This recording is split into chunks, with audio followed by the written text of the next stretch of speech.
সবাই এখানে চিন্তিত আছে এবং এখানে একটা জিনিস দেখার জন্য এসেছে, সেটা হচ্ছে এই যে ঢাকার যে এক্সিট পয়েন্ট, পানি এখান দিয়ে বের হয় এই বুড়িগঙ্গায় চলে যায়। বুড়িগঙ্গায় পানি কিন্তু বের হয়ে যায়, সেই পানি উল্টো ঢাকার ভিতরে প্রবেশ করতে পারে। দেখুন ঢাকার ভিতরে প্রবেশ করতে পারে যদি আর 1-1.5 ফিট বেড়ে যায়। আমরা দেখছি সবাই উৎসুক জনতা কিন্তু এখানে আছে। এটা কি টেনশনের বিষয় না? হ্যাঁ, কত ফুট তাতে বাড়লে ঢাকায় পানি ঢুকবে? 1.5 ফুট হইলেই ঢুকে যাবে ঢাকা। কোথায় আপনি 5-6 ফিট ওইটা দেখছেন? ড্রেনের ওইটা, ড্রেনের ওই পানির লেভেল থেকে 5-6 ফিটকে আপনি মনে করতেছেন রাস্তার ভিতর দিয়ে পানি ঢুকবে?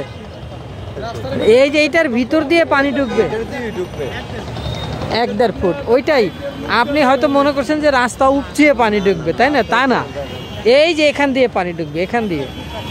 হ্যাঁ, 1-1.5 ফুটের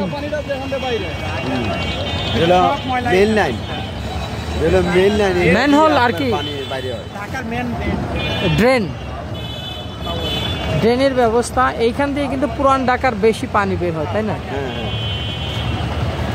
তো সবাই কিন্তু এখানে খুব চিন্তার বিষয় দেখতে এসেছে যে আর একটু যদি পানি বেড়ে যায় তাহলে ঢাকার ভিতরে পানি ঢুকতে পারে।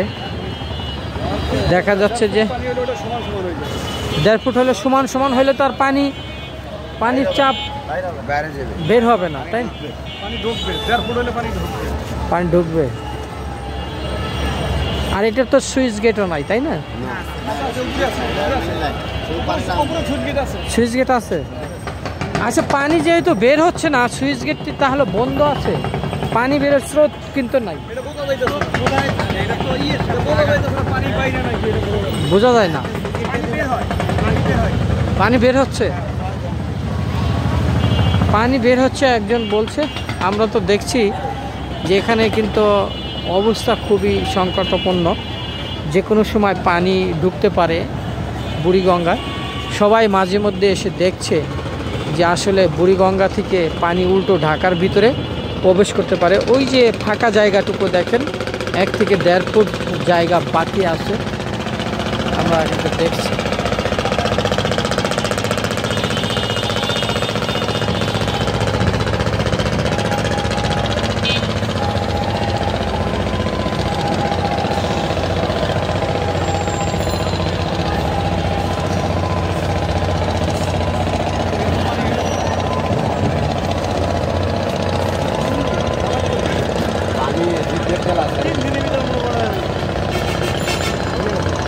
দুই ঘন্টার ভিতরে